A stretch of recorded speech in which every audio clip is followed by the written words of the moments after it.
Hi, today I want to address two questions, right? One is actually what happens to the Bitcoin price now? Where does the future hold, right? Given that after the Xi Jinping or the China factor, where we go? That's one. Second is between Binance and Crypto.com. Which one will win out eventually, right? And then as an investor, if you have limited funds, which one do you want to bet on? Because both of them seem to be building an ecosystem in the crypto world. So but which one will win out eventually? That's the questions I want to address today. So let's dig in. So very quickly, October 24th, 2019 is a historical date whereby, right, President Xi Jinping of China, being the second largest country currently in the world globally, they have now completely changed their tone on blockchain, which is the key technology behind Bitcoin, right? And why is this so key? Now, so Bo Feng, which is in the recent super meetup in Singapore, invited by Binance, organized by Binance, right? Bo Feng, who is the head of the Dragonfly Ventures, who is one of the early investors in Binance itself. I went to that conference, which has about 500 people, very, very cool and very, very upbeat ambience and, the kind of atmosphere and the feeling. So, the thing is this, he said something which is very, very key and I want to share with you all. He said, right, 1978, if you're familiar with history, 1978 is the year where history turned for China, where China started its open door policy. That's under the president then, Deng Xiaoping, right? Which changed completely the history of the world and also for China itself. Of course, open door policy just means that foreigners are allowed to invest in China, and of course, the China itself can also then export all their goods to around the world, and that starts, of course, all this global supply chain, right, and all this low cost of goods from China, and that can basically stimulate a lot of economies everywhere and give a lot of employment and also a lot of investment opportunities for people outside China, right, to benefit from this China factor. So Bo Feng said that 1978 is one of the very, very key date for China, and October 24th, 2019 is a very, very key date for crypto world. And this is likened to 1978 of China. So do you see the significance of it, right? When I hear that, I was like, wow, this guy is amazing, because he doesn't talk much, but whatever he talks has substance, right? And I thought this really hits me, right? And I think what a good way to summarize it, right? This is exactly how I see it as well, right? Although, a lot of people were like saying that, yes, so what was all this hype about, right? What happened on October 24th, 2019, if you're unaware? So on that day, President Xi Jinping, he actually urged all the industries, government in China to quickly adopt blockchain in, alleviate poverty, in their education, across all their industries, basically to adopt it very fast, right? Which is a complete 180-degree turn from their tone before this. What happened? In 2017, 2 years ago, right, they famously banned trading of Bitcoin, and that actually kind of started the whole crypto winter, right, that sent the price of Bitcoin from a high of close to 20,000 to 3,000, and since then, it has been still hovering around there, right? And now, although it's 8,000, but it has gone through a long journey of crypto winter. So since then also they have, so that was in end 2017. Early 2018, they continued to ban the trading of Bitcoin, but they didn't ban mining, right? And of course, then they also banned a lot of meetups, right? Organizations, community meetups, or even any promotional seminars or webinars or talks, right, related to crypto. They have banned all that in China. But interestingly, right, what they allowed was the mining, which a lot of China-led company thrive, right? And because also thrive on the cheap electricity in the inner regions of China, right, where they have cheap source of electricity.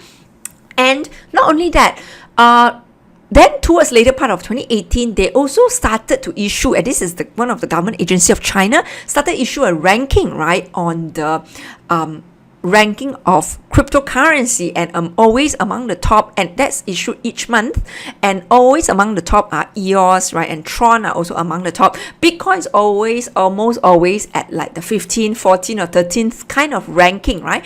And that's why for a long time I've been actually saying in past videos as well that China will eventually, turn around because of this kind of conflicting messages, right, or stance that they have on Bitcoin. And finally, October 24th was when they announced to the world, right, that they are super positive. Not only super positive, they are going to accelerate the adoption and the application of blockchain technology in all their countries and all that. But of course, there are people who said that, right? So exactly what they have done. So across every areas, right, they have invested in blockchain 5.82 million, which is still very little in 2018. So that's why they want to accelerate now.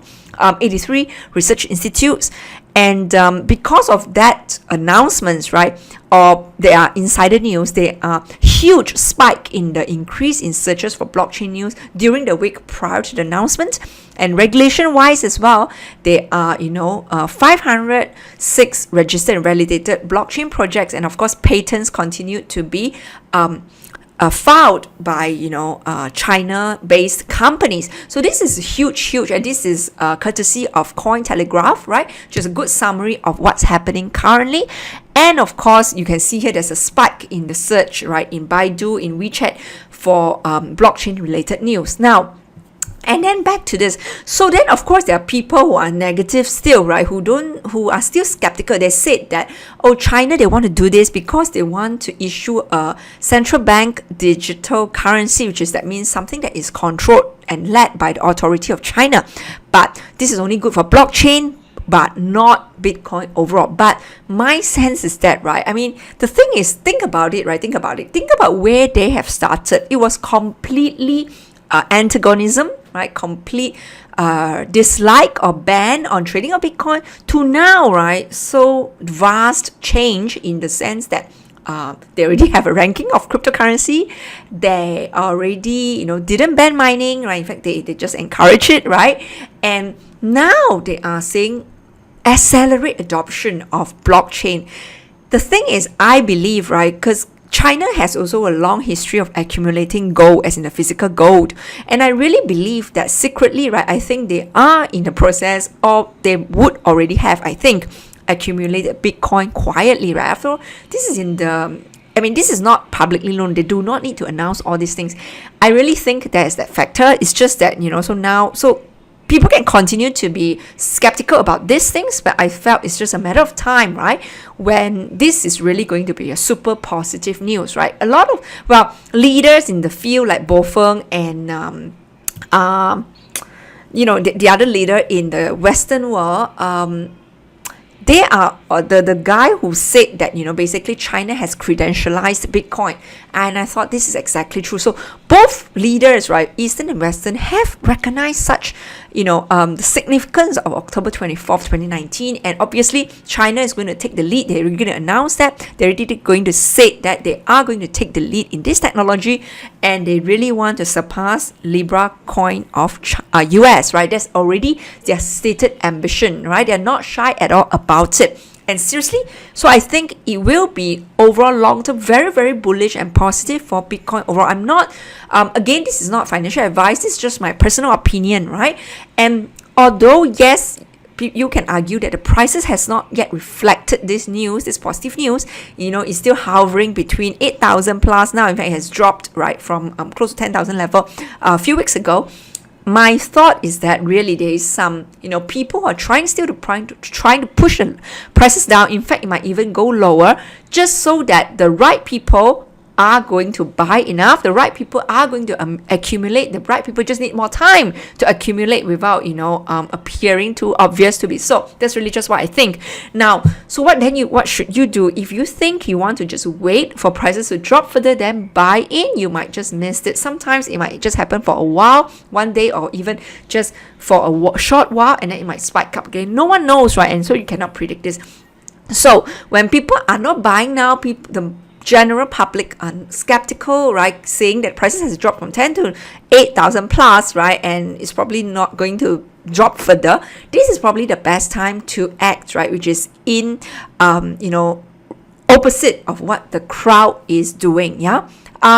So now coming to the question of between Binance and Crypto.com. Now, Binance is the largest exchange in crypto world, and in fact, it looks like they are building something like a Goldman Sachs of the financial world, traditional finance world, right? And as you know, CZ, the Changping Zhao, right? He is, as the picture show, he is a very, very dynamic, very, very intelligent leader, and yet very, very humble guy, right? Very friendly.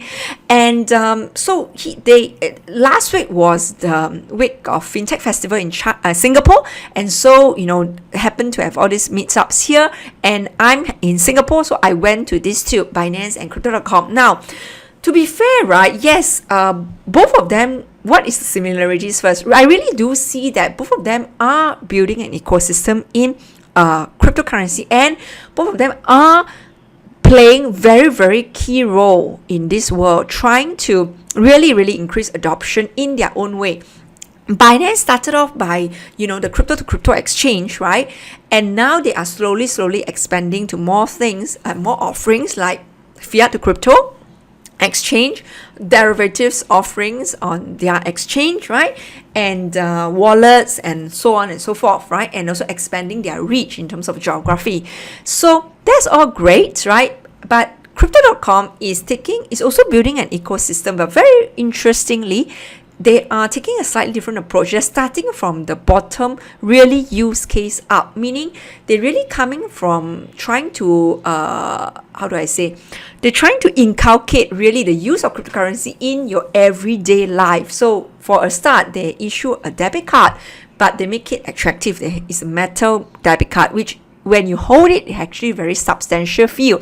It gives you the sense of, oh, this is really cool, this is really expensive, this is really of substance, And the other thing is that when you use their card, and that card can be, preloaded with cryptocurrency easily, and you can just spend that cryptocurrency easily at any outlet that accept Visa. So this really making it very, very easy to transact, and you're getting rebates, cashback back in the form of cryptocurrency. So it's really tying you back into the cryptocurrency world. And one of the very key benefits of the card is, as long for higher tier cards, that means you need to stake your MCO or Crypto.com coins.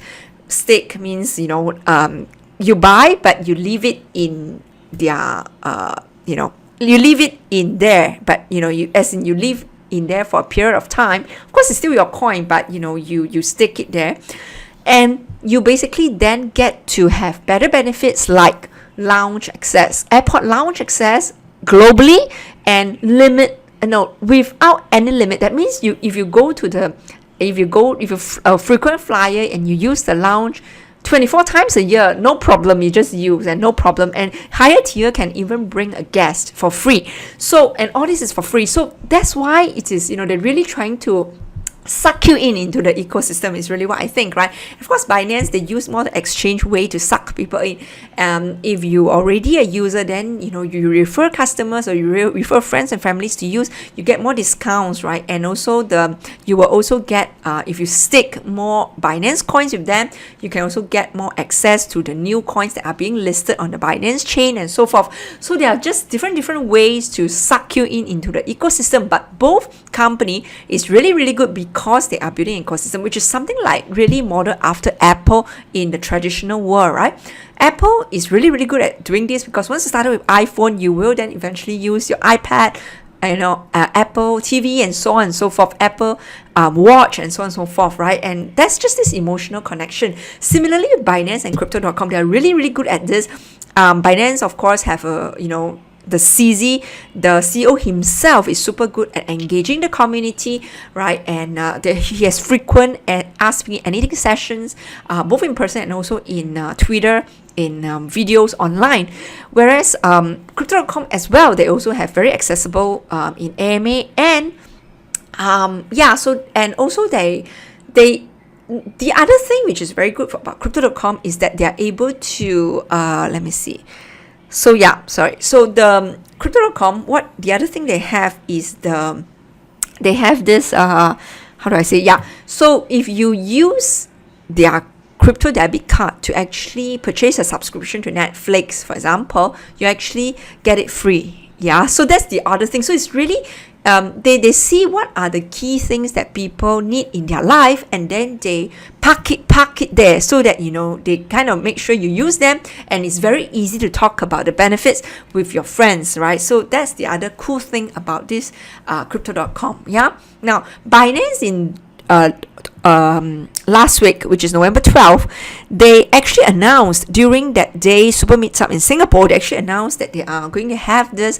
tie-up with HTC Phone, and they're going to have a Swiss bank in your pockets, right? It's completely unsecured to a secure network, and this is a Binance edition phone. And what is so special is that it has native support Binance Chain in Zion, native support Binance DEX, decentralized exchange, right? And of course, if you buy the phone, you have 100 of BNB free airdropped.